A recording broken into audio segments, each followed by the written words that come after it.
And Omicron continues to be a concern in Arkansas and around the nation as doctors learn more about this new COVID variant. Dr. Amanda Novak from Baptist Health joins us live as we continue our COVID-19 talks. Thank you so much for joining us today, Dr. Novak. What have we learned about Omicron recently, and do the symptoms still seem to be mild at this point?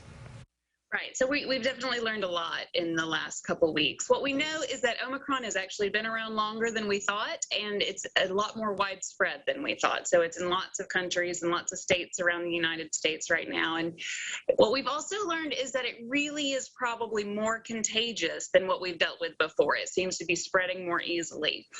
But what is kind of reassuring is that, and it's a little too early to say definitively, but it at least seems like it's not worse than Delta, that it's not making people sicker than these other variants that we've dealt with. Now, the population that we know the most about is South African, and that's a very young population, and a lot of them have had prior infections with COVID, so we can't necessarily draw too many conclusions about how it would affect us here in Arkansas. But it is, a little bit of good news that while I would not say mild and I would not say harmless, like I think there's still a chance that a lot of people will suffer from this variant and get very sick, because that's what happens with viruses, is that susceptible people get sick with them.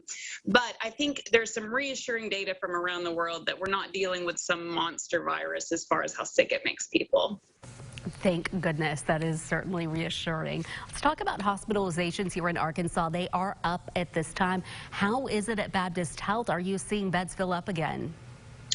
We definitely are. And so historically, Baptist Health hospitals have seen about a quarter of the Arkansans that are admitted at any given time with COVID. And we're definitely seeing that now. So each of our hospitals around the state has seen a fairly steady increase in patients over the last week or 10 days.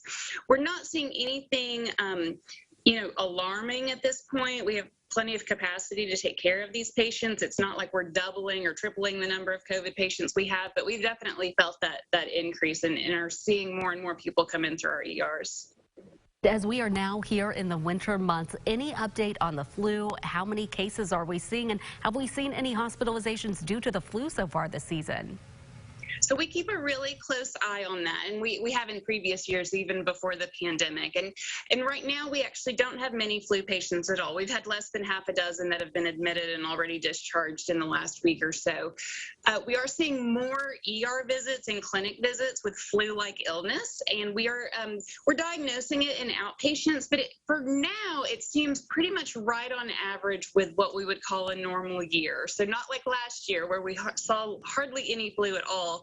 But about average from the last 5 years before that is what we're seeing right now.